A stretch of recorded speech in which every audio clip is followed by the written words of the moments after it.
The following episode may contain some adult themes and language. It may not be suitable for small humans. No, there's no professional rivalry. Really? No. I thought there would be, like you'd hurl eggs at each other or something. No. And once every 7 years, we'd lose our shit completely and run around pants on head ready to beat people to death. Hi, I'm the destroyer of worlds, an ender of humanity, or Dawe for short, but John just uses me to fix his mistakes on the podcast. John would like to apologize for forgetting to record Adam's microphone for the first 4 minutes. All will be rectified in time. After that first 4 minutes, we will be back to our regular high-quality recording standard. Hello, and welcome to Surviving the Apocalypse, the Nerds Way. I'm your host, Adam. And I'm your other host, John. He likes to say that. But we're here today on location in a fantastic, basically my weakness. If you can smell that smell while you're listening to this podcast, Yep, just it's inhale. actually fresh books. Fresh books, yes. Straight from the farm to the table. We are at Stefen's Books in Perth City, and we have the man of the hour himself here with us. Hello, Stefen. How are you? I'm very well. Thanks for playing. Oh, that's all right. Thank you for having us. So we've been wanting to do this for probably well over a year now at this stage. I'd say. Procrastination of me is mainly at fault here. There's been things going on, conventions, and the store has moved. And Not only that, just general laziness as well. Let's not lie. We're here. We've been here for about, how long has it been? We've been here for about maybe an hour or so. I've already claimed like 3 or 4 books now. Stefen is a master at getting basically selling you books. It's fantastic. It's glorious. That's what I do. Yeah, that's what you do. I might add that I like to think that I connect people with books they'll actually like, rather than just browbeating them into taking something. Well, read this. Yeah, I remember I had a busy week at work, and it was my wife's birthday the next day, and I was on my way home from work. And luckily, I worked just down the road from Stefen's book, so on my way home, I was like, okay, Stefen, I need your help. I need to buy my wife a gift. She loves reading. Here's all the things she likes. And then you're like, okay, this, and this. And basically all the things that Stefen recommended, I later talked to my wife, and she was like, yeah, I've actually been wanting to read that for ages. And she loved the book that I ended up getting. So massively insightful. It's quite terrifying, to be perfectly honest. So he knows what book you want better than you do. And he doesn't even have to, he doesn't even have to look when he grabs the book. I've noticed that he can just just pull a book out of that was a one-off thing. I happened to be standing directly in front of the area of the shelf where the thing you were talking about was, and I'd only shelved it earlier that day, so I was, a little bit behind the curtain. Wasn't quite as magical. I happened to be there and thought, well, make me believe the magic. Yeah, it's magic. Reach behind and produce it like magic. What was horrifying about the whole incident is that you were having a conversation with someone else. And whilst I was talking with, I can't remember who it was because it was on that Bucks night, and we're having the conversation, and you maintained that conversation in eye contact with the person, and just pulled that book out and handed it to me. You have to eavesdrop like a bastard in retail. You do. A lot of people won't ask a question. They'll talk amongst themselves. Yeah, no, you can't. And they won't walk up to you and go, I'm about to ask a stupid question. There's this book with this guy with a leg. And I overhear that and go, I actually know the thing you're talking about. But you won't ask because you think it's daft. So you kind of have to wander over and go, is this your card? And they just kind of blink at you. It's even funnier when you're receiving product, and I'll regularly get in cartons and cartons of books. And so I'm processing stuff to put on the shelf. And a lot of it is really popular stuff. And so someone will come in and they'll ask for something that's relatively recent and popular that I've just received stock of. And so I'll have it sitting right next to me. And so they'll ask for something and you just kind of hand it to them 5 seconds later. And they go, oh, it's magic. And no, not really. It's just, there's like 200 books I'm getting ready to shelve. The chances were good that you'd want one of them. That's fair. That's fair. Where in the city, what's the address of the shop? We are at 431 Murray Street, which is a little bit closer to Milligan Street than it is to the Murray Street Mall. So we used to be in Shafto Lane. We're now out on Murray Street. If you walk out of Shafto Lane from our old store onto Murray Street and take a left, we are probably 80, 90 metres up the road. So, and a bigger location, brighter, big bay windows. It's nicer. More for those books. Absolutely. Glorious things. I mean, honestly, I am in heaven at the moment. It's called, so good, so good. This is when John realised his mistake. Thank you for your patience. Welcome back. Yes, apologies for that. We had just realised that John was attempting to silence my glorious voice. I was. We're on to you, John. You can't silence me. So we're not going to start the podcast over again. I'm sure you heard the announcement from Darware, and we're going to continue on with our conversation. Nice. Technical difficulties over. I didn't pronounce difficulties right, but anyway. John, the whole of this podcast is talking. Yes. Let's get our words right. Okay, I'll let you guys speak then. Well, you can get them wrong. You just this is speculative fiction. Get them wrong, but just own it. Oh, yep. Nice. And that's what Trump does. No, I'm kidding. So come and have a look and check out Stefen's books on Murray Street. It's fantastic.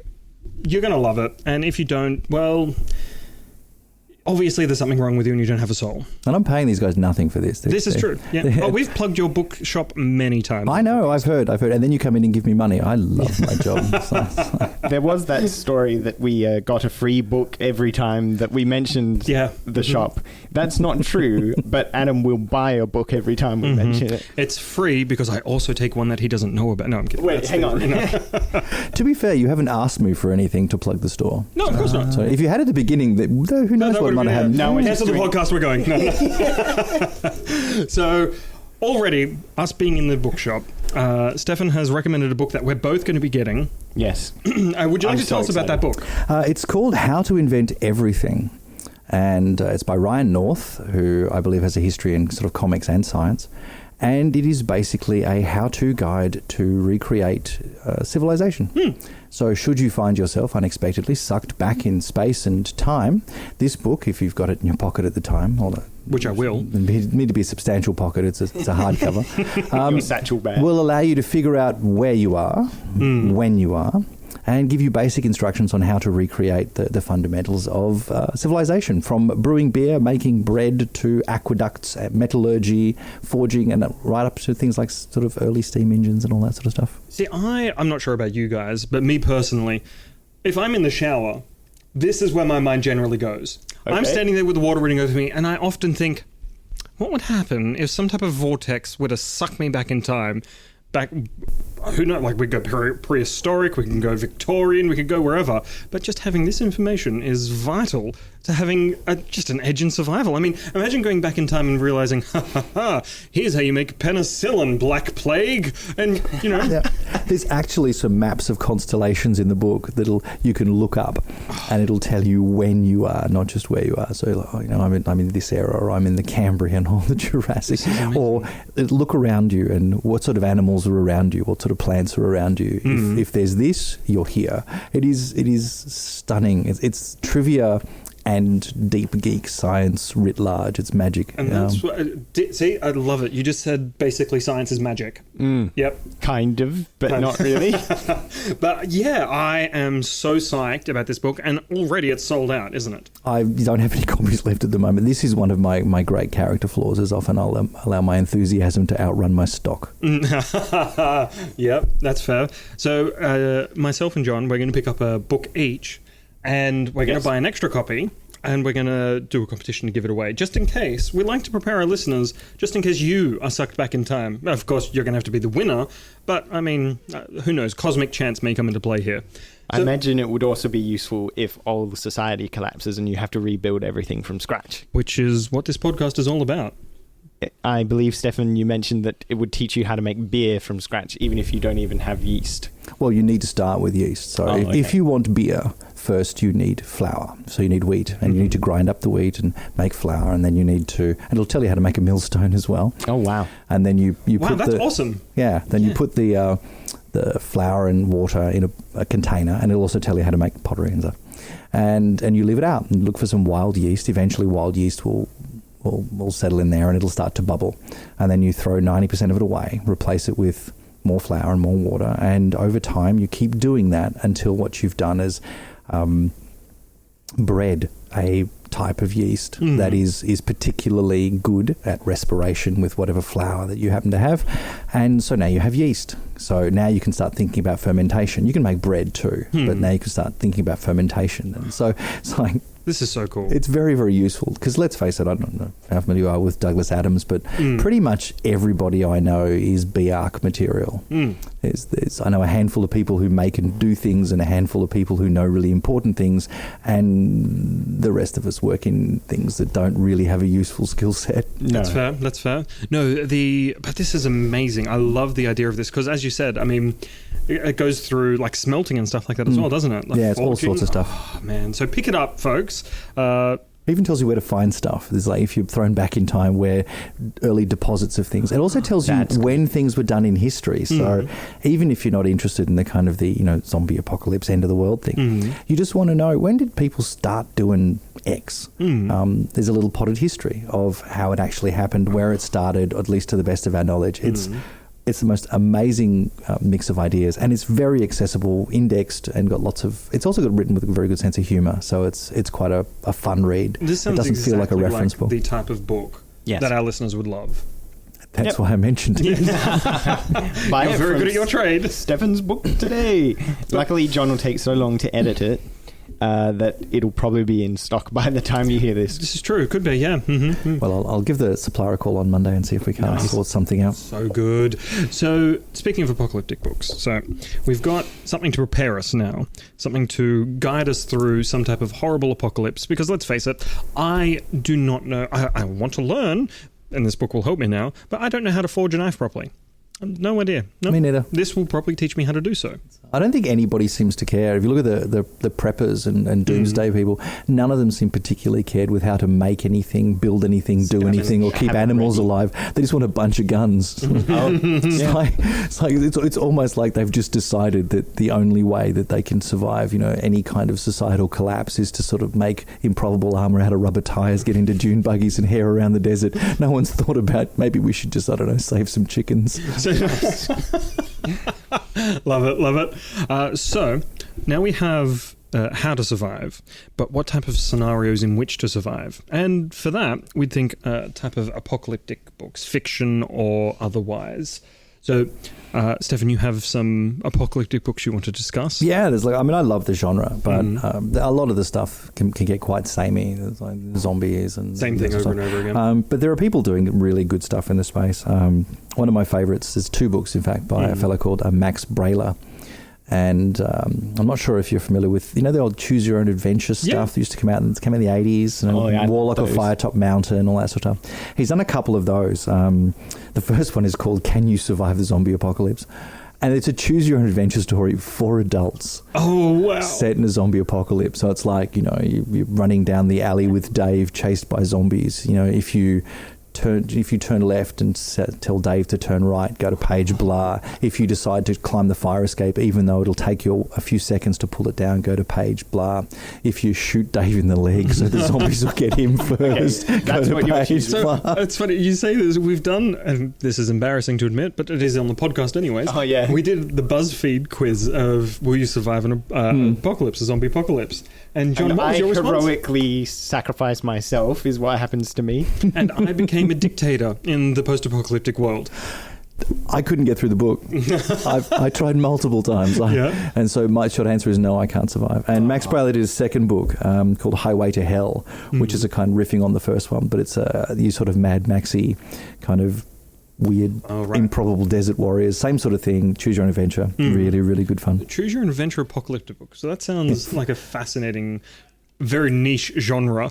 It's done really well. And I think because the Choose Your Own Adventure thing is funny, but you never get offered the sort of options that as an adult that you would like, I want to, I found a bunch of drug addicts on the top of a roof that have decided they're just going to do all the drugs and die because, what's worth living for? And you got the option of staying.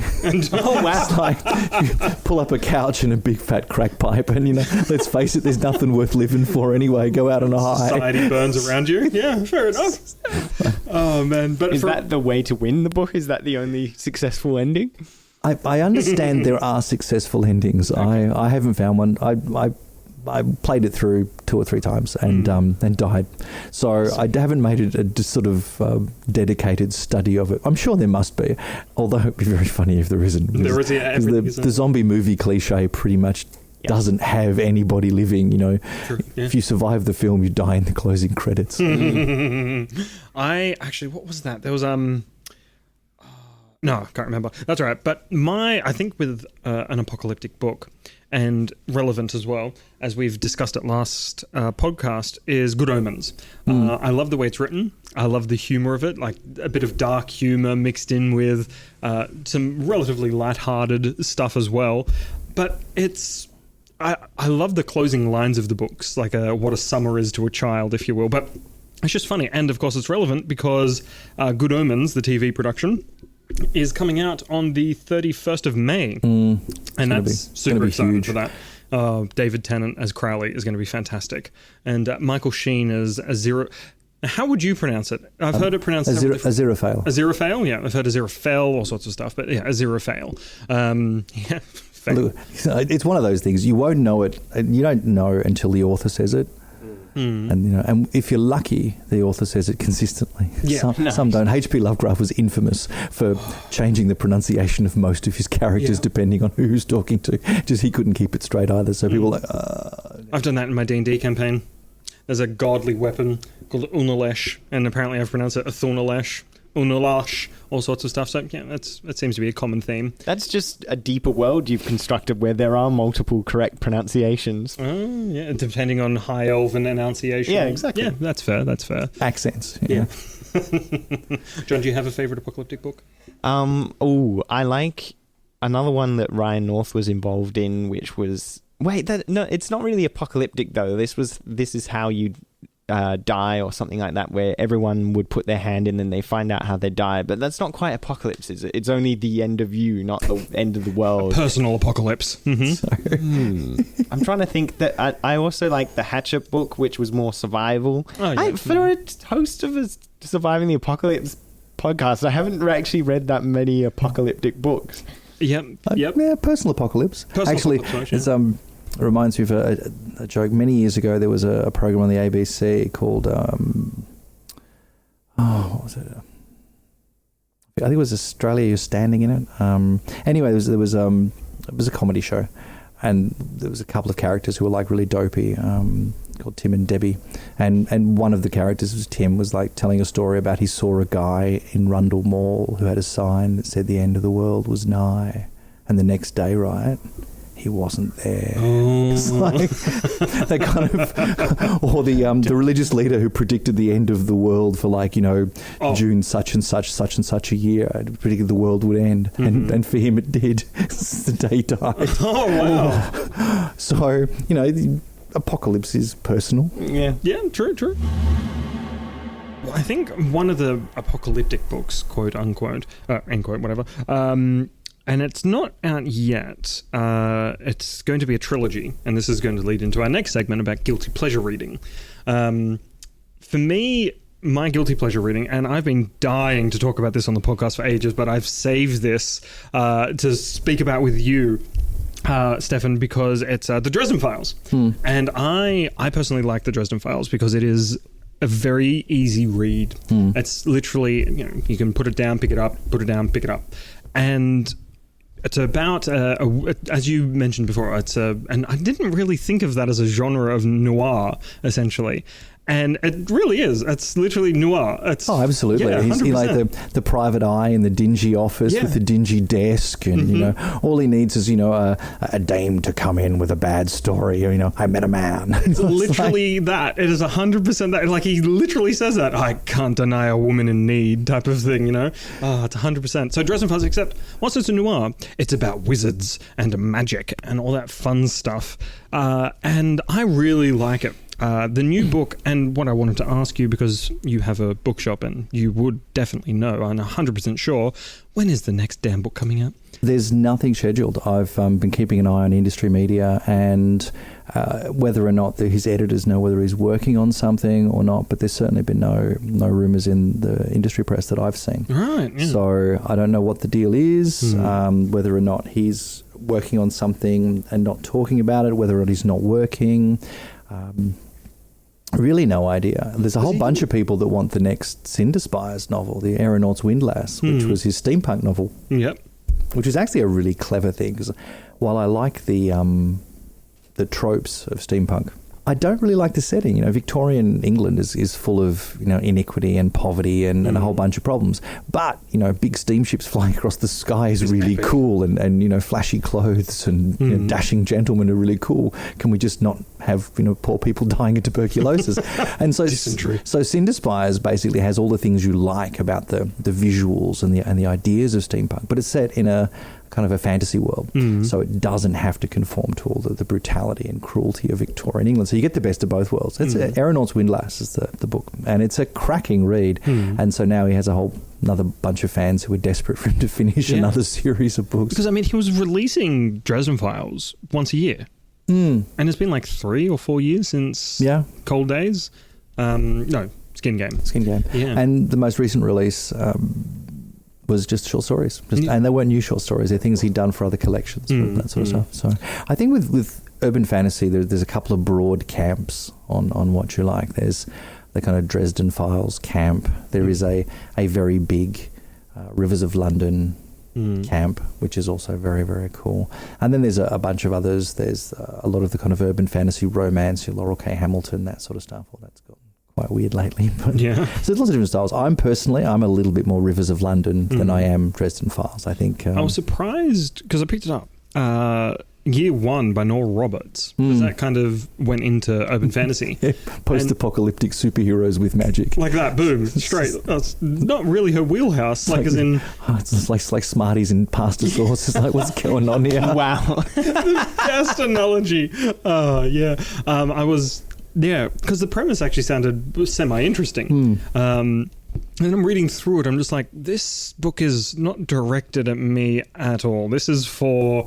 this is targeted towards the demographic of women, because I did not get anything out of that book. I'm not sure. I think it's for her readers who are coming to kind of genre fiction with magic and end of the world stuff from a different place. So she's added the level of that for that audience to sort of mix it through. And so sometimes when you're looking at a book that doesn't seem to sort of gel with you, it could be that the ratio of ingredients has been tuned for somebody who's coming to it from a different direction. They want more of X and less of Y. And so that little bit of Y that you think is deficient is in fact more than enough to add a bit of extra interest for somebody who's really just reading for X. And Nora Roberts knows her stuff. Oh, yeah. You know, she's got a phenomenal backlist and massive loyal readers. Okay. Yeah. Like that was like, as from what I could tell, like I didn't have any issues with her style of writing. It was just, as you say, like there was a lot more focus on like the love and the feeling type of stuff. And I'm a guy, I'm just Hulk smash type of thing, you know. Okay. No, not really. Made of stone. You know, I am a Vulcan. Yeah. Yeah. That's why I like Dresden Files. Which is funny because the Vulcans are all complete fruitcakes. Yeah. It's like, you know, we live by logic, and then once every 7 years we lose our shit completely and run around pants on head, ready to beat people to death. Go, dude. Suggesting to me that you're in fact emotional all the time and you only release it in one mad, crazy rage once every 7 years. Not healthy, dude. No, that's fair. Vulcans need scream therapy or something. They need those break rooms. Oh, they do. I really want to go to one of those. It's so good. But yeah, I haven't asked, and I have been... This is a podcast where at least once an episode I mention Patrick Rothfuss. Whether in favour or dismay. But do you know anything about Doors of Stone? No, I don't. I don't know what the deal is. I've got a kind of personal theory on it, which is I think that he kind of lost the thread a little bit in the second book and ended up doing something perhaps he hadn't planned to do, and now finds himself in a really strange situation. Because my reading of Wise Man's Fear, both of them, is that they're kind of very different feel. You know, the Name of the Wind has got a wonderfully sort of Sinbad, sort of Sinbad the Sailor kind of story with this guy telling a story of his life, and you're wondering how much of this is true. Is any of this true? Yeah. Which bits are true? There must be something at the kernel of this, you know, sifting through. Yeah, the unreliable narrator. Yeah, and trying to sift through this, looking for a deeper truth, felt to me like the point of it. But Wise Man's Fear is a different thing again. It kind of feels more like Wise Man's Fear isn't about whether or not he's an unreliable narrator. By Wise Man's Fear, I think you're supposed to see him as reliable, because Wise Man's Fear is really about how incredible he was. And so then the story of Wise Man's Fear is, how did somebody with so much ability, so much power and so much potential end up falling? It's kind of like the fall of Lancelot, rather than Sinbad. That's a good comparison. I like that. And so I find there's a bit of a disconnect between the two stories, and I want both of them. You know, I want a final book where Kvothe walks out of the bar and you're still never entirely sure what you've heard. And I also want the one that explains how he could rise to such a height and then fall so low. But I don't think you can do both in one book. There seems to be a lot left, and because it's only one book, I'm thinking it might be something like Brandon Sanderson's done with Oathbringer and all Way of Kings and everything, where it's split into two. Like part 1, Doors of Stone, part 2, Doors of Stone. Yeah. But for me, the big draw for Rothfuss is his use of language. Like, that's what I love about him, essentially. I just, it's such a draw. Like, when I read his stuff, like, the most heartbreaking scene for me out of all fiction was when Kvothe had been poisoned with plum bob, or plum blob, depending on, whatever. But anyway, he's laying in his room and he's weepy and sad, and because, the effects of it. And Ori comes in, and just that was like this soft, quiet, broken girl coming in to comfort, this boisterous type of, I'm the best magician, whatever, on the planet. That was so touching to me. I love it. I just like the use of language, though. There's so many people doing amazing work in genre fiction at the moment. Yeah. It's really just such a big thing, particularly, and I kind of hesitate to use the term grimdark, because it locks in certain presuppositions that are not entirely fair and reasonable, but this fantasy that pushes boundaries, that explores different nuanced sort of stuff and takes the genre in different directions, mixes in elements that traditionally perhaps wouldn't be in heroic fantasy. And you've got people like, Joe Abercrombie and Mark Lawrence and Ed McDonald doing just really fun stuff in their own way. Brian McClellan, whose work I love, is the Powder Mage stuff, which is a kind of a roughly pre-revolution France and surrounds with magic, but the same sort of intricate politics, big cities and character, despair, soldiers with PTSD, which you so often don't get in fantasy. Well, we survived the battle and all my friends got chopped up, but I'm good. Yeah, I'm good. Well, actually, I got a question, which isn't on the list, but I'm going to ask it anyways. How dare you break format? I think I've broken format all over the place here. Yeah. But anyway, what was your opinion of Oathbringer? I actually haven't read it. Oh, right, okay. One of the things with a lot of series is I don't have a lot of choice over what I read. Given a choice, you're like 10 books in front of me, and 5 of them are continuations from authors I really enjoy, and 5 of them are books that no one's heard of. Yeah. And so my reading ratio tends to be about 4 new books to 1 continuation. I have a copy. The supplier sent me one, which is very nice. And it's on my to read pile. Yeah. But currently I'm working my way through the tail end of Brian McClellan. So when I get a sort of a day off to read something that I don't have to review or run my book club about, or just a new release. That people are going to ask me about, because Brandon Sanderson will sell himself. He's named. I read a lot of his stuff and I love it. He's a great writer, and he's got so many books. I know enough about Brandon Sanderson's works if someone comes in to ask me about it. But if I'd read Oathbringer instead of, say, Waste Tide by Chen Huifeng, which is a new Chinese science fiction writer, I need to know about that, because someone's going to come in and go, what's this Chinese science fiction cyberpunk book? Is it any good? I've never heard of the author. I'm writing this down. What was it called? Waste Tide. Waste Tide, right. So it's translated by Ken Liu, who's the same chap who translated The Three Body Problem, the Hugo Award winner. Oh yeah, I've got that on my to read list. That's a phenomenal read. That whole series is really interesting. Chinese science fiction, the temptation is to go, it's enjoying a renaissance. No, it's not. Chinese science fiction writers have been writing amazing fiction for 30, 40 years.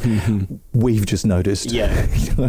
And so all of a sudden, after the sort of arrival of Three Body Problem, people went, wow, this is really good, and did the inevitable thing. And the same as they're doing with African science fiction. It's like you read something, it blows you away, and you wander in a week later and goes, is there any more? Yeah. You go, yes, loads. Well, it's like like I came in talking about Dresden Files and was like, well, the new book hasn't come out yet, yada, yada, yada. And you pop up a thing, you might like this, which was Poison City.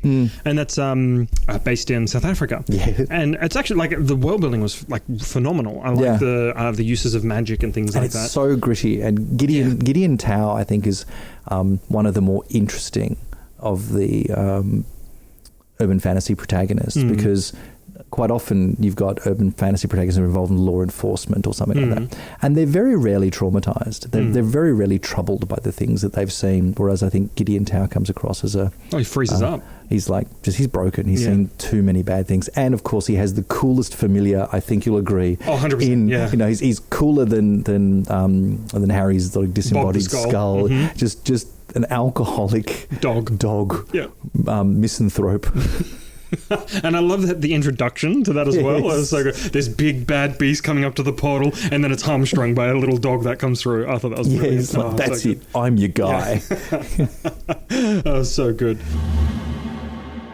Effects come in later. He does all the. I am at the BBC. Yeah, that's right. Yeah, it's a brilliant production. So I was wondering, Stefen, what is your favourite part about running your bookshop? Oh God. We can do least favourite as well. If I think he said that with spreadsheets. Oh yeah. Actually, I love the spreadsheets. Oh, really? It's a really weird thing that numbers and catalogues and KPIs and all the sort of business sort of jargony stuff is the most irritating thing in the world when you're doing it for a company, because it's constantly other people giving you these numbers. But when it's your own business, you're looking at, it's just like watching your own garden grow. It's like, this isn't boring. Watching somebody else's garden grow is boring. Yours isn't. It's like every little thing that happens is interesting. And so good stats and good records are essential to any business. And so you're digging through, looking at stuff going, oh, okay, that worked, that didn't work. I'm happy about that. I'll change that. The most fun part. It's really hard to say. I love what I do so much. Which comes through, honestly. Occasionally, sometimes it's the sneaky stuff, actually. The sneaky stuff. I'm going to give away some trade secrets. Yeah. I'm excited. Okay. Occasionally, I'll be going through a catalogue and I'll look at forthcoming releases, and I'll see something just really obscure, something really unusual. It's a really niche item for a really niche taste, or an edition or something like that. And I'll look at it and I'll think, I can think of 2 people who will lose their shit if they see this. But nobody else will even notice it exists. And so I'll order 2 copies. And I'll stick it behind my on the counter, or behind myself on the shelf. Somewhere that's not openly prominent. Don't put it in the window, because if it's such a niche item, it displaces something that's more popular. So, and then one of those 2 people will come in and they'll see it, and they'll lose their shit, and they'll go, what's that? And you show it to them, and they go, wow, can I have it? And I'm like, it's only here for you. And I was like, I ordered it specifically with this moment in mind, but it's much more fun for you to come in and find this with no idea that it was going to happen. Surprise. Yeah, that's one of the most fun things. I like that. The other thing that I really love, because I've got a big commitment in the store to embracing all of the different things that genre fiction can do, is introducing somebody to something that's really different to perhaps what they would have seen.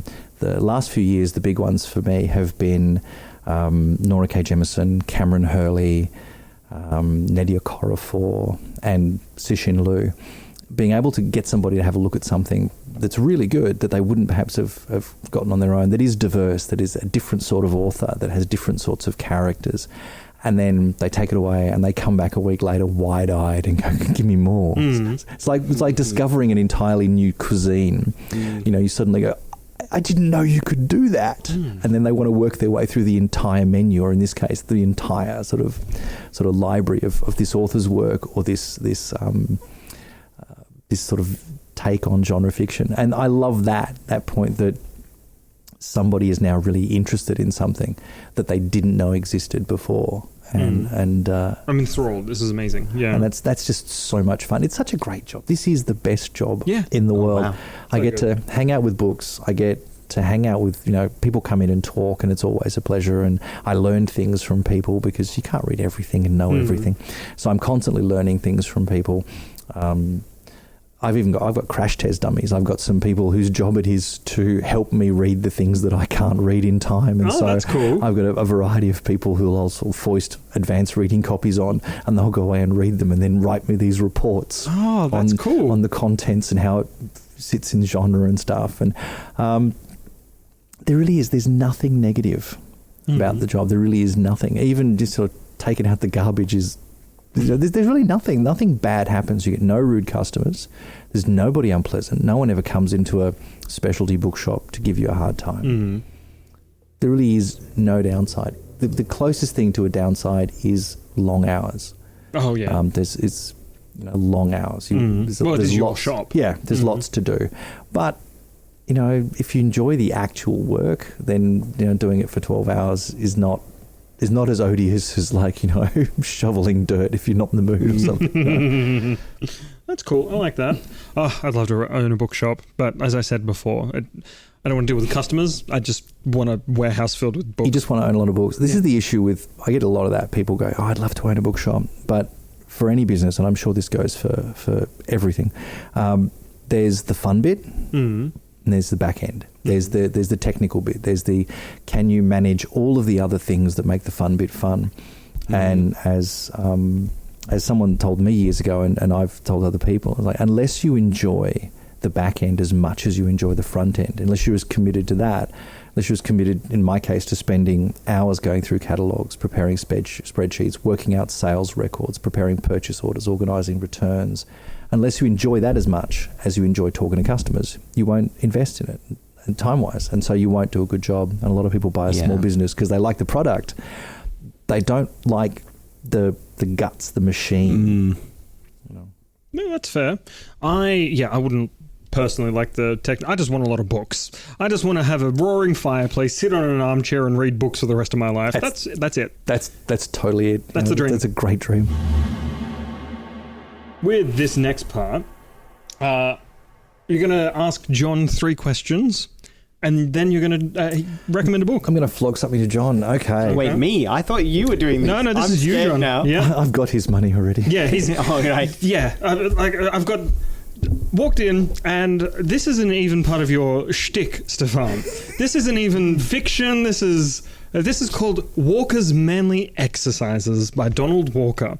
And this was first published in 1834, I believe. Yep, there it is, 1834. Quite modern. Yeah, yes, up to date on medical science, for sure. And as you said, there's, after exercising, down a beer and stuff like that? Absolutely. It is a Victorian gentleman's exercise guide. This is another one of my sort of secrets of business. A lot of the stuff that I have isn't done from some pure, clever business acumen or brilliant assessment of marketability.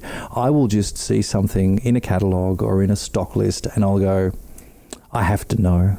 I have to know. And I'll order some because might as well get a few. And I'm fortunate enough that I've got a customer base that's full of people of similar mind. And so I put stuff out and you see people and they look at it and they go, I have to know. Yeah. And it's like, I did too. I have to know. I'm actually curious to know, is there a book that has just been sitting on your shelves forever and you haven't been able to find someone to buy it? Or are you just too clever for that ever to happen? No, there actually is. Okay. Ooh, okay. There actually is. You can go I'll have to go and get it. Yeah, that's all right. So, Please stand by. But not only has Stefan recommended this book, my eye has spotted the Art and Arcana for Dungeons and Dragons. I wonder if that was put up there specifically to catch your eye. Just like, it's just up there. But I've seen that and I'm just like, yep, that's something I want. There's so many cool things in here, honestly. I've also seen Doctor Who and the Cricket Men, although I did get that on your email list and I was like, yeah, I need to read that. That's fair. I mean, there's just you've got to come in and just, there's a sense of exploration that can be done in here. Like just going through all the books and fun stuff, like there's stuff up on the walls, you've got like the bookshelves and the stuff at the front, the stuff behind the desk. It's gorgeous. I love it so much. if you live in Perth, it's worth coming in just to see what it's like. But of course, Stefen will sell you a book. He will. I mean, So come expecting to buy a book. You won't have a choice in the matter. You will come in here thinking, I'm not going to spend any money, I'm not going to buy a book, and by the end of it, you will walk out with a book. Well, I've got something you want. Yeah, exactly. You've got something, or 12, yeah. You may not know it yet, but I've got something you want. So, Nice. Okay, so this book, I've never quite managed to find someone that this is precisely in the niche for, and you'll understand in a moment. it looks horrifying. In the 1970s, there's a batshit crazy French science fiction animated film called Fantastic Planet. Okay. Animation freaks and film freaks will possibly recognise it. It's batshit crazy animation, really weird alien things and strange imagery. It's surrealist as hell. Mm. And it's based on a French novel that is just as batshit crazy. Mm. And I have a copy of the novel translated from the French of Fantastic Planet.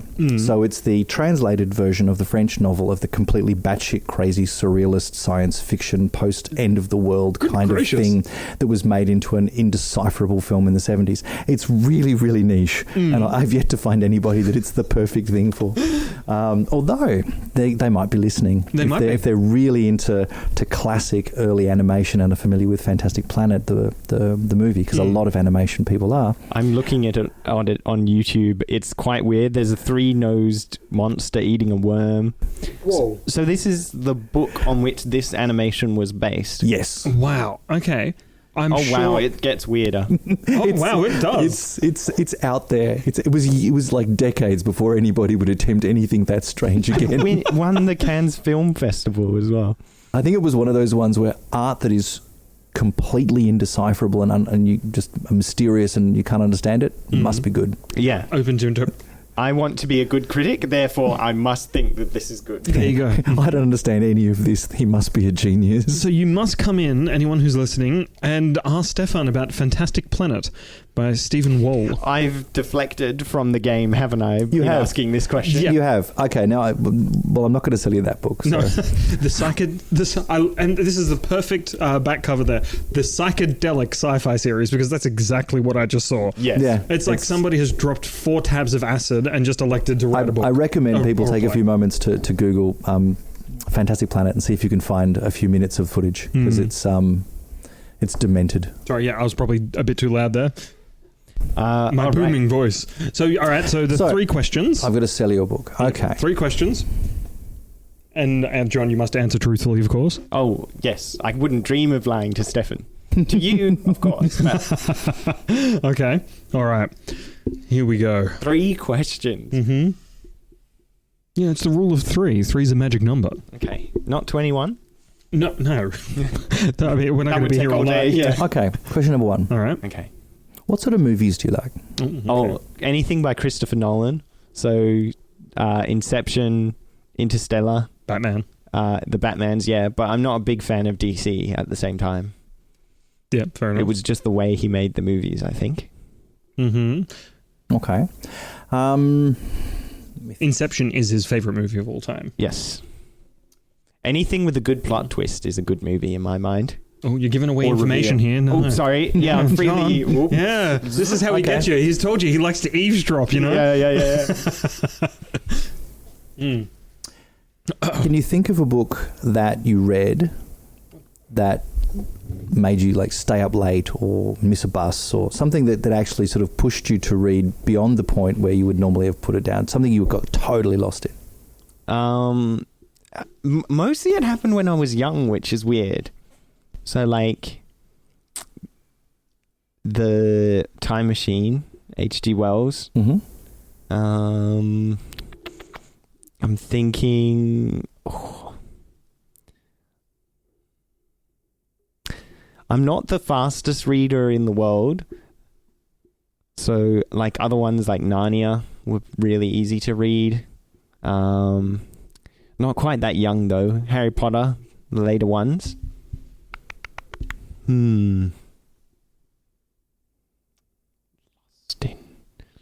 I love that feeling though when you're like you cannot put the book down. Yeah, I did that with Oathbringer actually. Going through that because with Oathbringer, well written, but I think it was just like a total left field because where Way of Kings, Words of Radiance, where Words of Radiance ended. It was like that cliffhanger, like, oh, holy moly, what's going to happen next? And then literally it's just like, oh, nothing happens. It's just like, it's like a bulging eye. But the ending of Oathbringer was excellent. Like, so it's the reverse of Poison City, in my opinion, where Poison City was really good in, if you think of a book as 3 acts, the first 2 acts were great, the climax was a bit, iffy, whereas the reverse was good for Oathbringer, where the first 2 acts were just like, but the ending was... Sometimes I really like that when you read something and you're like, I'm not sure if this is worth reading, but you keep reading it and then the payoff is just amazing at the end. You're like, I get it. Okay, so your answer to that question was what was... Yep, that's good. Okay, number 3. Oh, yep. Science fiction or fantasy? Both. Is that an answer? No. Which one do you prefer? One. Yep. Well, reading, I really like the Patrick Rothfuss novels. Hold on, John. Yes. You can have a hug. There you go. Yeah. Harry Potter, Narnia, those kinds of ones.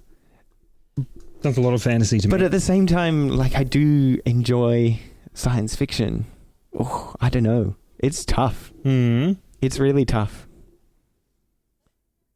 I have to choose one. 51%, 49% of the other? Yeah. Which is the 51? 51... I don't know. Fantasy. It's definitely fantasy for you. I mean, judging literally the 3 books you just listed then was Rothfuss, Narnia, and what was the other one? Harry Potter. Harry Potter, true. Fantasy. Those are the 3 things that came to your mind.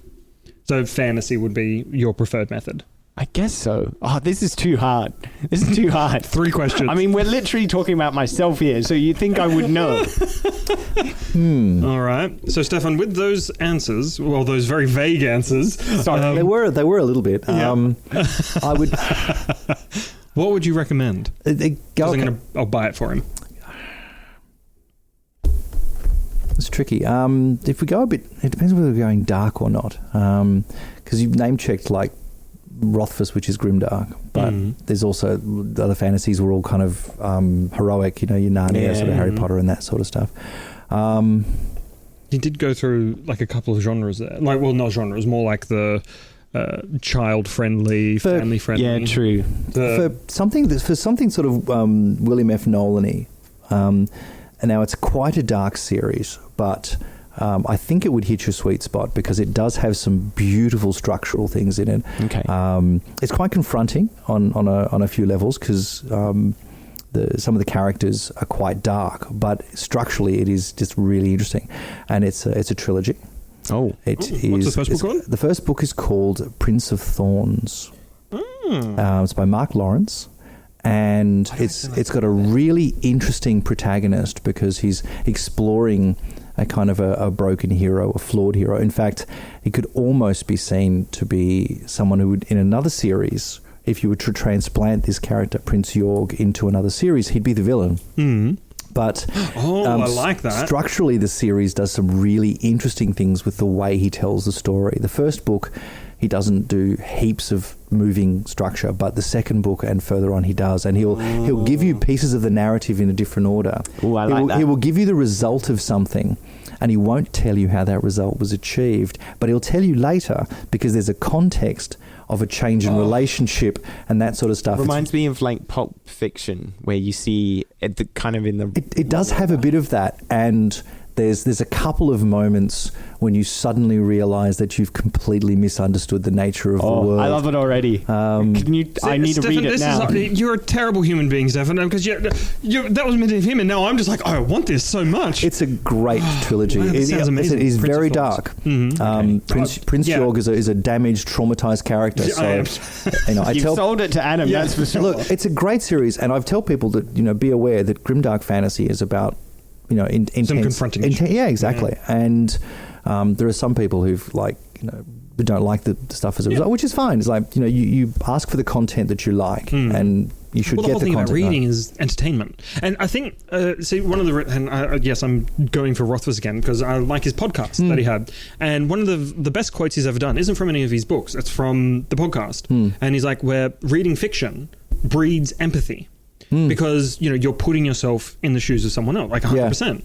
And with the grim dark type of stuff, for someone who's quite empathetic, I feel like that could be very impactful for them. Look, it's particularly if the character is not your typical. The dynamic of Prince York is that he is deeply traumatized, but he survives and he finds a way to do it. He reminds me a lot, actually, of John the Bastard from Much Ado About Nothing, Shakespeare's play, who is like the half-brother of the prince, and he's in the play. He's recently been allowed to kind of join the prince's entourage, so he's kind of back in the prince's good graces, but he doesn't really like it, and people are kind of being nice to him. But there's a whole section where John is saying that he's like a muzzled dog, that he can't really express himself, that he has to be nice, that he has to pretend, and that in all honesty, he'd rather be a canker than a flower in his brother's garden.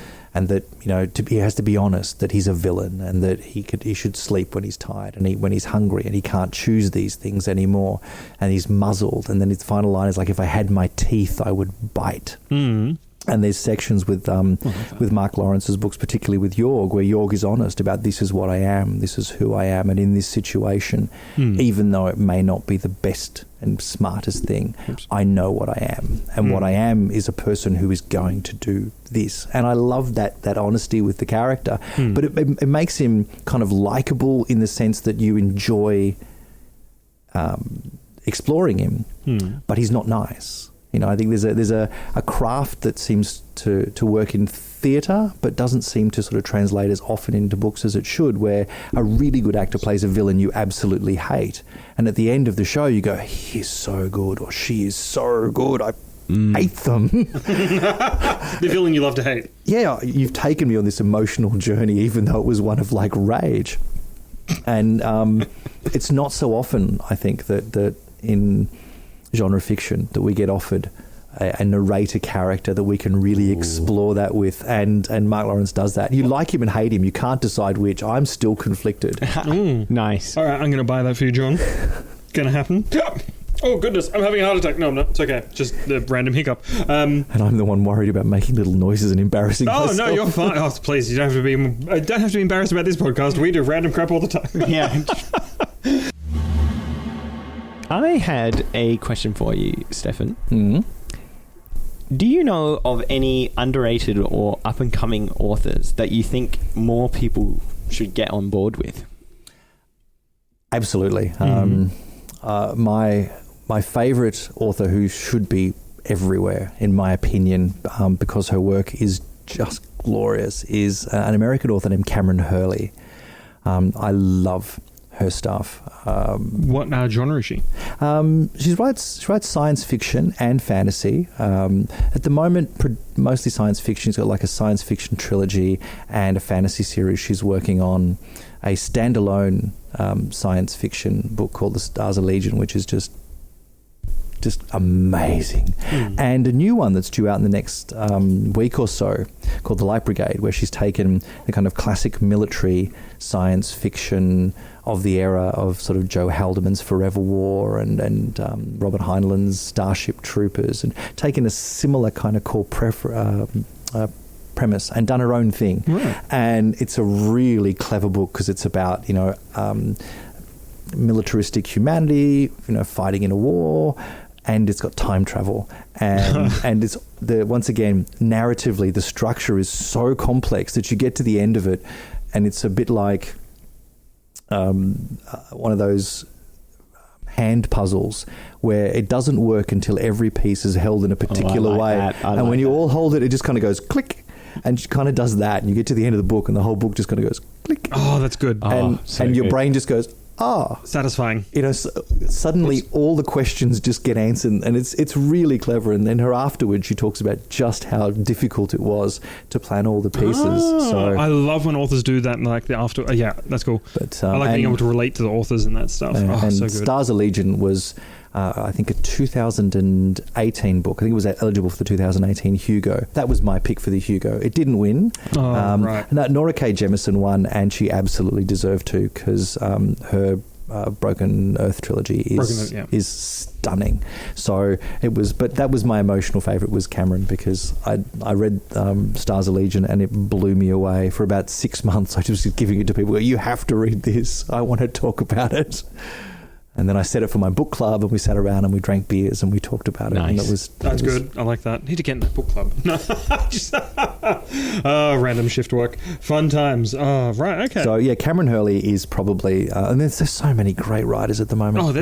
But my emotional favourite is Cameron. If I had to look at all of the writers who've got stuff coming out, and one of my favourite fantasy writers at the moment, Ed McDonald, has a new book coming out in June, which is going to be awesome. There's a new Adrian Tchaikovsky book coming out. He's awesome.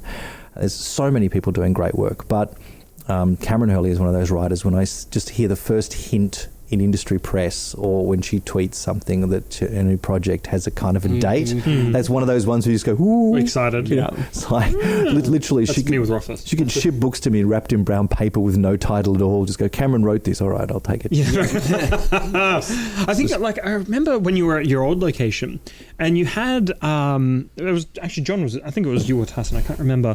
It's probably Tyson. We were walking along, and you used to have a stand with books wrapped in brown paper, but with a brief description. Are you thinking of that wasn't me. Elizabeth's? That was Elizabeth's. Was it? Oh, Yeah. no, because it was secondhand. It was secondhand, that's right. Blind date with a book. That wasn't me. Nothing. A blind date with a book. Yeah. I get what they do, and it's a cool idea. I kind of do that. Well, you just recommend. I do it the other way. Yeah. It's like, though you read the little 3-line blurb and decide whether or not you want the book. You come in and you tell me your 3-line blurb, and I'll give you the thing that you want. Conversation, which is better. I like. They're great people. I actually have a good relationship with the Elizabeth crowd. They're great fun, and it's a really cool. No, there's no professional rivalry. Really? No, I thought there would be. Like, you'd hurl eggs at each other or something. No. The Perth book scene is really really interesting. There's this. We're an unofficial chain. If you walk into Diabolic in Mount Hawthorn and ask about science fiction, they'll tell you to come and see me. And if you walk into my store and you ask about music or any of the other art, design, and the cool stuff that Diabolic do, I'll send you straight out to Mount Hawthorn, or to Crow in Vic Park, or to Beaufort Street Books in Mount Lawley, depending on things, or Planet in Mount Lawley. It's this really, because we all know each other. Yeah. Everyone in the industry has worked either as colleagues or pretty close to each other for at one point or another. So it's not actually, and the closing of a bookstore is not good for anybody. No. I hate when a bookstore's closed anywhere. No. A couple of years ago, the Dimmicks store in the Hay Street Mall looked like it was going to close, and in fact it did close, only to be reopened a little bit later by the head office. They sort of restarted it, and now it's staffed and all that sort of stuff. But at the time, there were people going, "Oh, you must be glad." I'm not glad. 20, 30 booksellers just lost a job. There's nothing good about that. And they do stuff that I don't do. I do stuff that they don't do. I want more people in the industry, more people reading. It's like that's the best thing to do. Yeah. Wishing hateful shit on people who are basically another version of you is just madness. Yeah. That's fair. No, I think that's great. That's the best attitude to have. So make sure you don't sabotage other people's podcasts, Adam, is the moral of that story. Scaring your time walk, we're coming for you.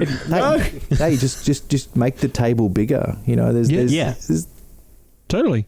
I like it. And no, like you said, I mean, you're each doing different things as well, which I think is, like, you have your core customer base, essentially. Like, I'm primarily interested in science fiction and fantasy. Like, I was literally me walking, I'm not trying to justify my actions in buying something from Elizabeth, but I literally was walking past, and I can't remember who I was with. It must have been with Tyson or something, and they were saying, "Oh, like the blind date with the book thing. That's like a cool idea." So I went and had a look, and it was Ray Bradbury's Carnival. And cool. Yeah, like that. And I was just like, obviously I didn't know that at the time because it was blind date, and brought it, unwrapped it, and was like, okay, cool, read it, loved it, fantastic. It's good fun. Look, there's a whole bunch of things that different stores do.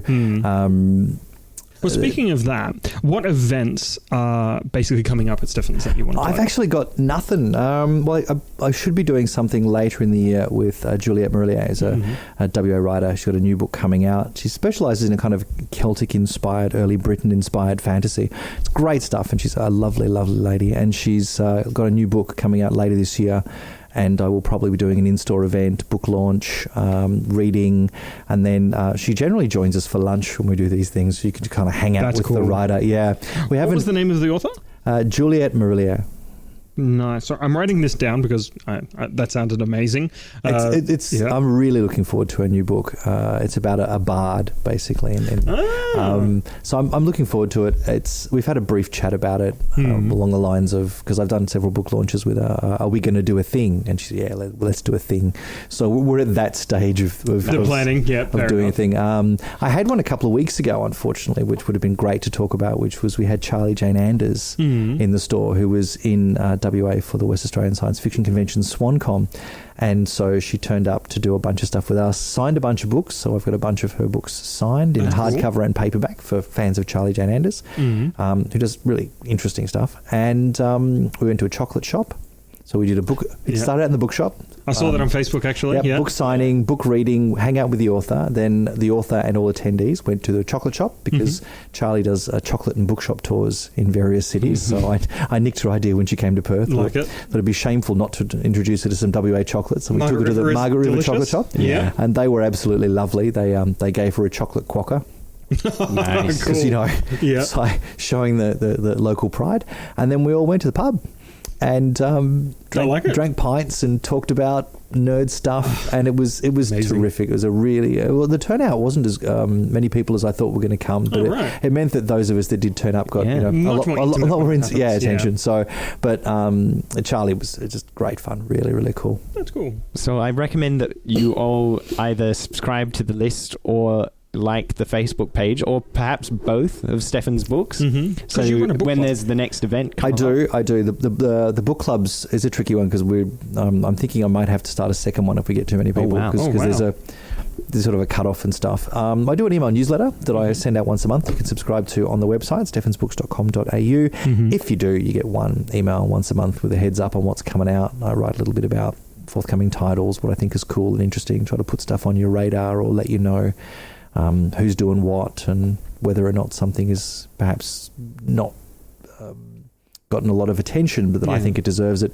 And other than that one email once a month, I leave people completely alone.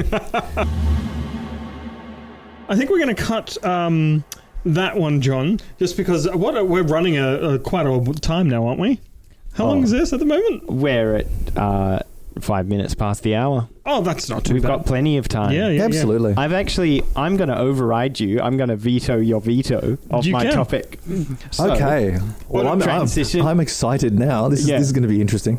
Well, this is Yep. So, I've just had a baby, which means my wife is on maternity leave at the moment, has lots of time at home. Yep. She is just picking up the writing hobby for the first time in a while. That's cool. Yep. And I've written some stories myself because I have this dream of one day being a filmmaker. It'll never happen, but the hobby keeps you going, right? So I was wondering, as someone who has read a lot of books, sold a lot of books, and heard a lot of things about books, what do you think creates a good story, and we can bring it back into our own writing, or anyone else listening who is into the writing hobby? Yeah, for sure. That's really interesting. I don't think there is any one thing. The minute you decide, you need a protagonist, someone will come along and write a novel or short story that doesn't have a protagonist. Wow. If you suddenly decide, you can't arbitrarily just take something out. You can't write a story backwards. You can't write it with no this. You can't do that. Someone will do it. I don't think there's an absolute rule for technical stuff, mechanical stuff, and kind of the art and structure of writing as a skill, as a craft. I don't know. It's a bit like. It's like art. It's hard to define what it is, but you know it when you see it. There are a couple of books I'd recommend, though. Oh. Stephen King wrote a book called On Writing, which is very well regarded. And a few years ago, Fiona McIntosh also wrote a book on writing, the name of which escapes me at the moment. So there you go, you've caught me, I can't remember a book. Yes, we've done it. It was bound to happen. Pack up the podcast. It was bound to happen sooner or later. But Fiona McIntosh would be, her book On Writing is really interesting, particularly since she's got such a broad genre base. She's written crime, she's written... fantasy. She writes a kind of bit of contemporary fiction and kind of historical fiction and stuff. How to Write Your Blockbuster? How to Write Your Blockbuster. There you go. Because I've read On Writing. I bought that from Shakespeare & Co. in France, actually.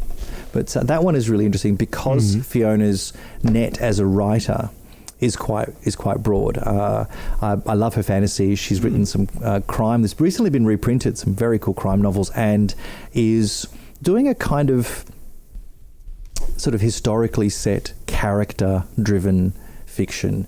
A lot of her books have kind of fallen into a sort of Bryce Courtney kind of sweet spot now that we're not getting those. That's the kind of market thing that she does a lot now, and she's utterly lovely. I've got the opportunity to work with her a couple of times, she's cool. She's lovely. Once again, name dropping. There are no bad writers either in terms of like interaction. I've never worked with an Australian writer that I didn't really enjoy working with. Go to conventions and festivals and things. Once again, this is the weird thing about the whole sort of nerd community. At least my experience of it in WA and as a bookseller and a book vendor at conventions and that sort of stuff is that pretty much it's all good. I want to know what's been a surprising read for you in a good way. So you've gone into, not so much with a negative experience, but just like, oh, check this book out, read it, and it's blown you away. What would be that book for you? Because I know this is a random thing to ask and, you might need a second to prepare, so I'll add some filler. For me, I'd say the book that surprised me in its not so much quality, but something that you could say spoke to me, if you will, has been a couple of the Warhammer 40k books, which surprised me, to be perfectly frank. The standalone ones or the Horus Heresy. We've spoken about them before on the podcast because that's pretty much the only, I know it's a sin for me to say this, but that's pretty much the only sci-fi exposure I've had when it comes to literature. Grievous sin, I know. But it's changed a lot in the last few years.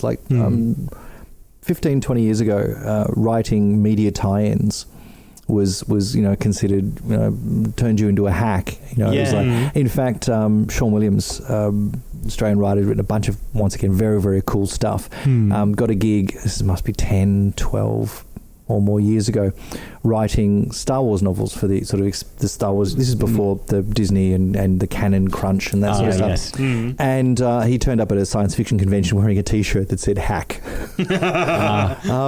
But I think it was about that time started to get lots of really good authors writing tie-ins. Previously, it was the perception that it wasn't decent authors or it wasn't serious work, but over the last few years, it's really become something that the publishers invest in, that the game companies invest in, or the sort of multimedia. They invest in getting really good writers to write their tie-in material. So you've got, A-list writers writing the stuff and not under pseudonyms anymore. And you look back at some of it and realise that a lot of the reputation was undeserved. That there were really good writers doing very cool stuff within game universes for years, but the perception was, well, if it's a Dungeons and Dragons novel or if it's a Star Trek novel, then by definition it's going to be pedestrian and unremarkable. It's like, no, it's about the same chance of getting great art as there is for everything else. True. Yeah, I agree with that. But I also liked Mythos by Stephen Fry. Yes. That blew me away. Yeah. But that's not a surprise, though, is it? No, because I listened to it on Audible. Right. Because I had the free book. And I figured, all right, I'm going to give this a crack, to give it a listen to. I think what sells it for me is actually because he narrates it. Because he wrote it and narrated it. Yeah. And his narration is what really kicked me. Like, it's quite humorous. I just think that was a surprising one, because I was going into it thinking, kind of old Greek mythology, and I'm thinking, this is going to be a bit of a drawl, but he adds a good comedic spin on it, which I quite enjoy, because he had another one, didn't he? Before Mythos? No, after Heroes. Heroes, which is more about the basically heroes of Greek legend. Yeah. So, okay, to answer your question. Yep. What's a surprising one? For me, it was probably Girl with All the Gifts. And what's the premise of that one? Well, it's a zombie novel. And that goes on my list. And I looked at it and I went, oh, okay. And I think I got a preview copy. And I'd read some of M.R. Carey's other stuff, which was really interesting. And I thought, okay, I'm going to read this because he's a great writer. But zombies, this is like after World War Z, and everybody's kind of zombied out. I'm like, okay.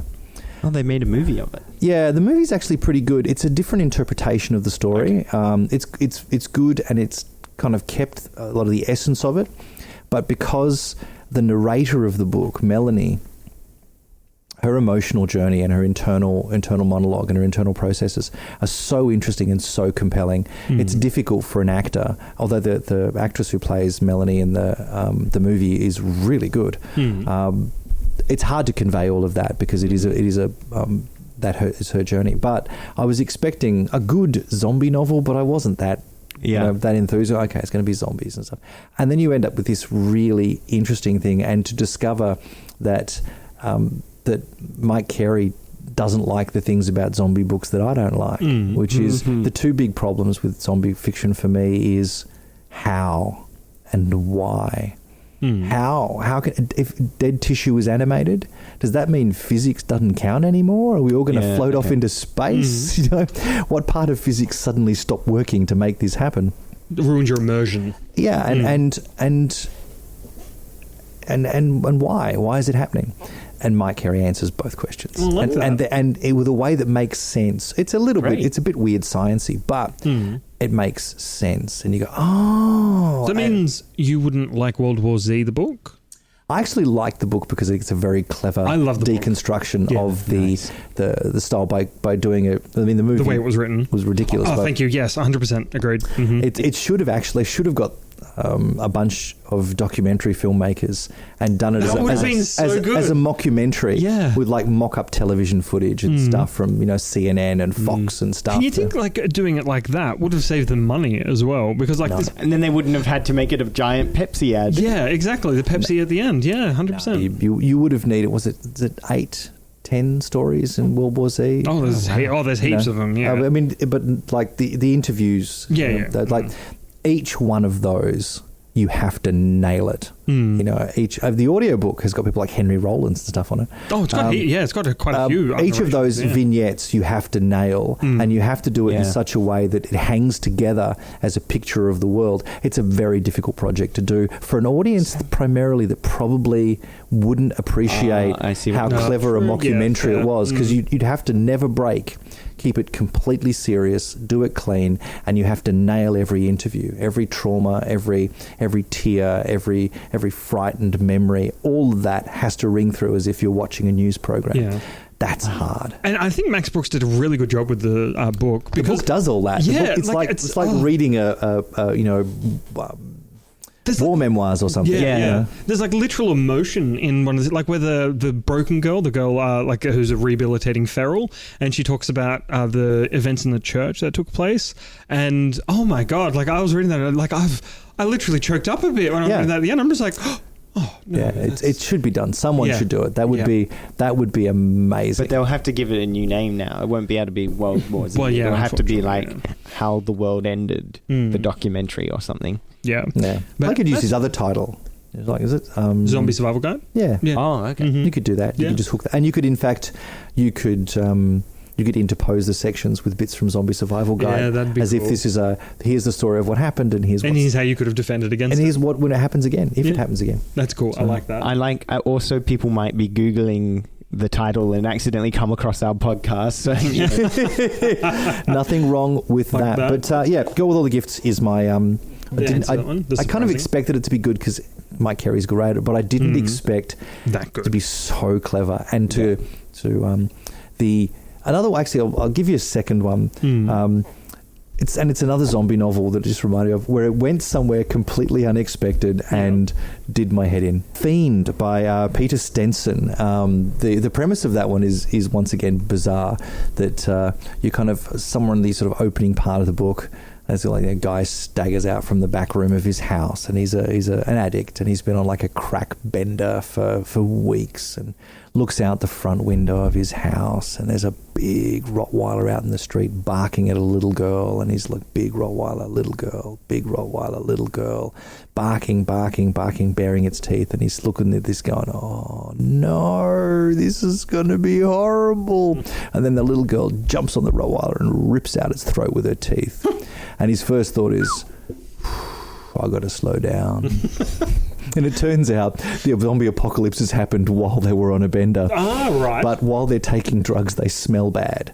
So the zombies stay away from them. And so you've got this little group of like serious junkies who are now navigating a city full of zombies, that if they stay high, the zombies won't bite them. Good but it's kind of hard to function when you stay high, and they're running out of drugs. That's a good. I like that. That's a good twist. I like that. That's a different one. I have never heard anything like that before. It's bizarre. It is an absolute hoot. Is there anything you wish to plug? Any other books? Anything like that you want to throw at our audience to recommend to enhance their chances of surviving the apocalypse? Or any other topics you wish to discuss? I'm not sure, actually. Let me think. This podcast is brought to you by Schweppes. Stay fresh. No, definitely isn't.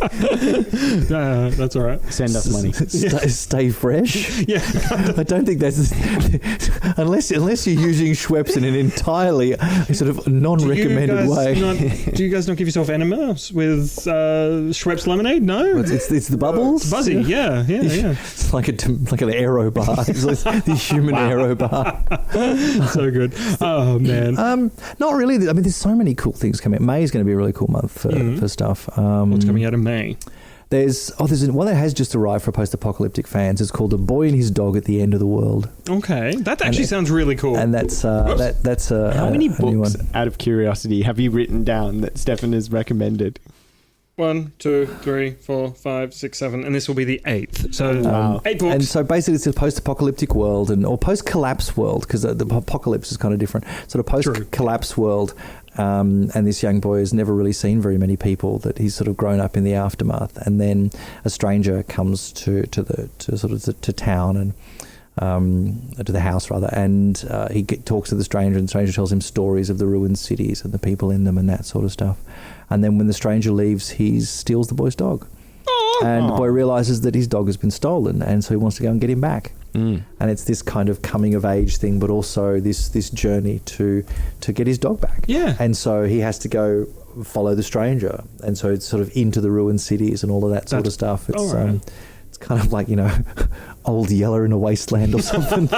Lassie tearing out the throat. So the post-apocalyptic stuff and post-collapse stuff is all over the place. But there's also lots of cool science fiction. It's a good commentary on where people think society's heading, essentially. Like be it authors and people actually buying those type of books.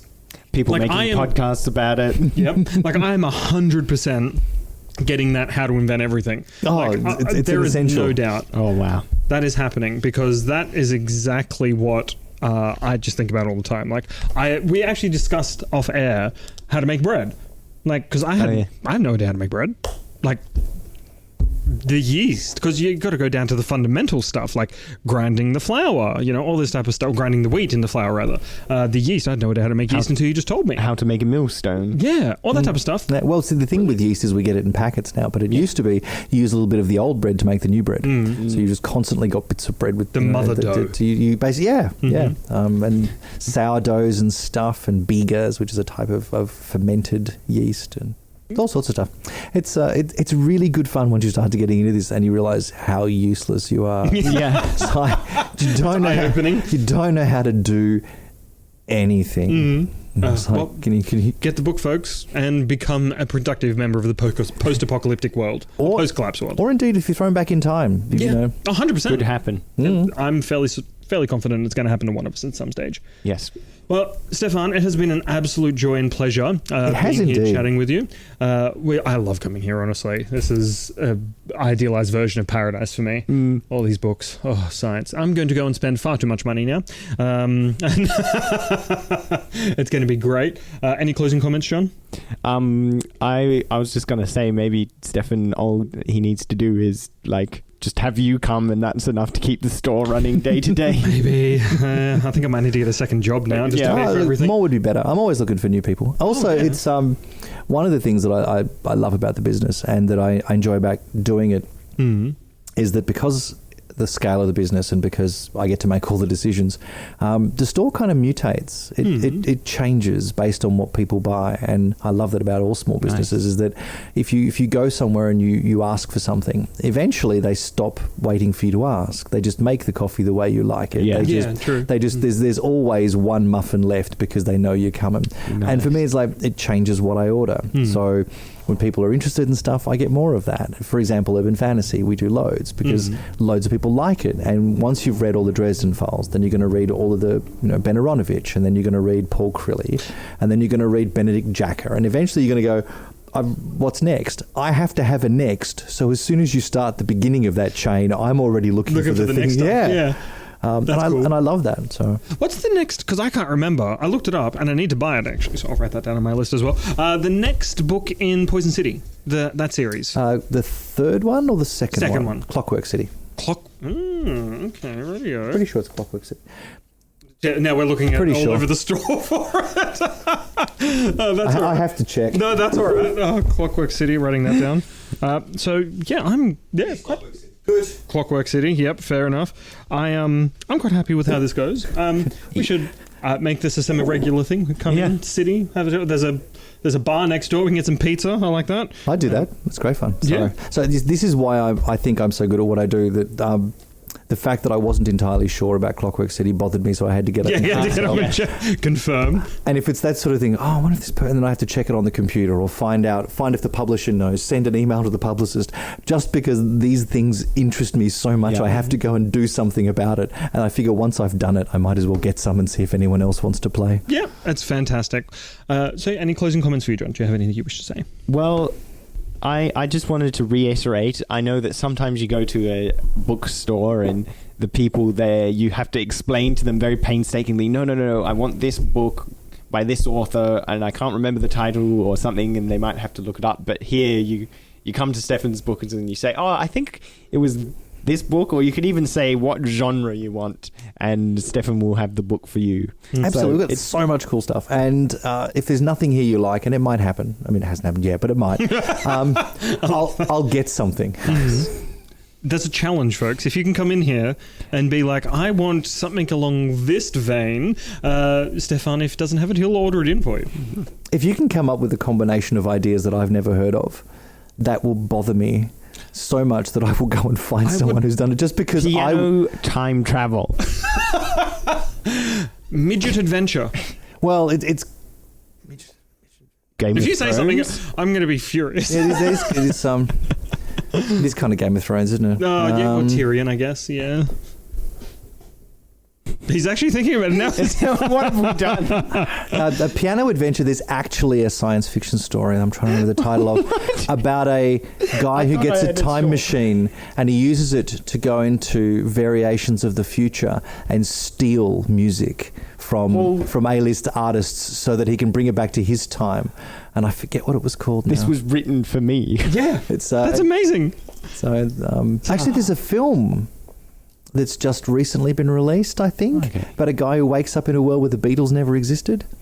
And he remembers all their songs, and so he becomes like world famous for writing all the Beatles songs because he remembers them and no one else in the world. I don't know what it's called. It was about a month or so ago. I saw the preview of it, a little promo ad thing. I thought, well, if you knew something about the world that nobody else knew. That would be cool. Yes. And like so, waking up in the past with all this knowledge of how to invent everything. But there is a book about a musician. There's a few books about science fiction musicians. Actually. See, that's if you need any more reason to come to Stefen's book. Piano, time travel, the two things that I just randomly thought of. Yep. All right. So thanks very much for coming on the show. Thanks for coming and setting all this up, and it's great fun. Yeah, I love talking to Stefen. It's fantastic. It's an adventure. The conversation just wildly goes everywhere. It's great, as all conversations should do. So, thank you for listening, folks. If you have any questions, comments, concerns, if there's any concerns, don't bother. But questions and comments, I'm happy to receive. John, email address for us? thenerdsway@gmail.com. And now, if you want to say something to us on Twitter, that is... right, you were stopping to let me... Yep. Yeah, thenerdsway_pod. And if, Stefen, do you have any email address or anything you wish to plug for us? Well, you could always contact me at stefan@stefensbooks.com.au or mail@stefensbooks.com.au. We're on Twitter, Stefen's Books, where I post a bit. We've just recently started to play with Instagram. Badly, I might add. Yes. I can't take a decent photo, and I know sod all about technology for someone who runs a science fiction bookshop. So my Instagram is aspirational at best. And we also do a bit of stuff on Facebook, which is also just Stefen's Books. Yeah, cool. Nice. All right, well, check everything out, folks. Thank you for joining and listening. We have a website as well, stefensbooks.com.au. Yep. Thank you for joining. If you wish to check us out, those are the links, and we'll put all that in the show notes as well, I'm sure, John. Just giving you all the work. Ooh, wow. Nothing new there. Working me hard. We hope you enjoyed it, and we look forward to chatting to you all next time. Thank you, and stay safe out there.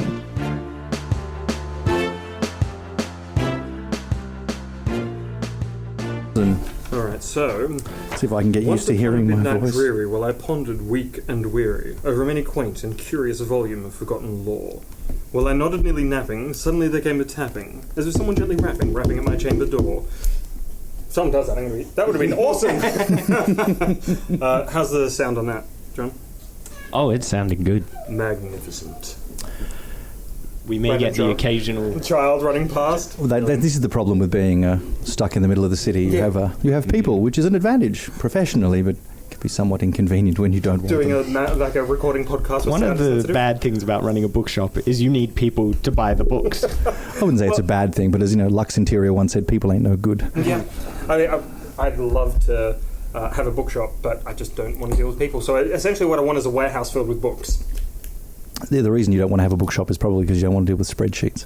Oh, so, yeah, that sounds I'll do the worse. spreadsheets for you. Oh, there you go, good. Yeah, I'll just hire you on. I live and die on numbers. I spend hundreds and hundreds of hours going through catalogues and looking for the bizarre and the unusual, and then I bring them into the store, and then someone buys them straight away and go and look for another one. Well, like this. Oh, yes. That's a perfect example. Oh. Walker's manly exercises. You are an evil man, Stefen. That's all. Did you already purchase that, or is it just here in case you want to do some exercises? I'm going to purchase it. I'll just leave it back on the inspirational. Shelf. Yep. Oh man, that's so good. It's not really my brief, but No, I know. I am the weirdest of my customers. Well, I mean, you got to love what you do. Oh, so good. Right. Okay. All right. So we're recording. Yes, we are. I'd like to record the preamble where people are having conversations because you might come up with gold in there, and then I just kick myself if I didn't record it. Damn, now that we've turned the mic on, everyone's gotten boring. Yeah. Exactly. I mean, look at that. Look how hilarious that... Oh, my goodness. What is he doing? He's running... Apparently. Oh yes, there's instructions on how to run and climb a stile and stand and squat and you must have a top hat when you run. Indeed, and a cravat and a waistcoat and instructions on afterwards how you have some small beer and I just love that alcohol is built into part of the gentleman's exercise routine. I did not see that, and I think that's pretty good actually. Yeah, absolutely. I don't think anybody's going to lose any weight from this. No. But. Very popular. Someone should set up a gym. This Victorian era manly exercises gym with small beer and sherry. Maybe you just sort of do it Victorian style and you have servants do all the heavy lifting. Oh, get the peasants to do it. Yes, that works.